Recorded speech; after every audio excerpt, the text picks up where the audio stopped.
1774 году Северная Осетия входит в состав России. Спустя 10 лет указом императрицы Екатерины II была основана крепость Владикавказ. Это событие сыграло огромную роль не только в судьбах народов Северного Кавказа, но и в геополитических устремлениях Российской империи. Владикавказ стал ключом на пути в Закавказье. Здесь начинается военная грузинская дорога. Ранее она носила название Александровский путь. То действительно есть такая дата, 6 мая 1784 года. Но это не первая попытка России построить на Центральном Кавказе крепость, которая со временем могла бы стать центром всей Терской области.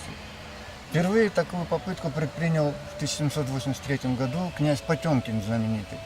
Но он не рискнул закладывать крепость сразу у входа в Дарьяльское ущелье, ибо эта вот точка, она была достаточно далеко на тот период отделена от так называемой Кавказской линии, то есть от места, где присутствовали уже, находились российские войска.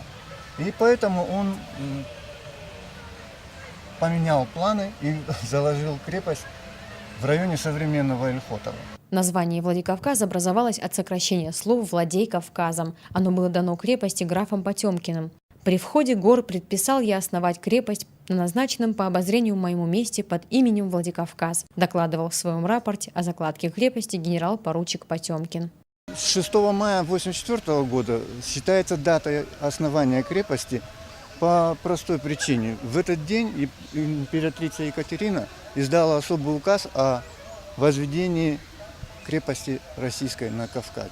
И вот эта дата считается датой рождения нашего города, точнее крепости сначала, потом лишь города. Так, на северных склонах Центрального Кавказа, на берегу реки Терек, близ селения Дзаучикау, был заложен форпост российского геополитического влияния в регионе Кавказа.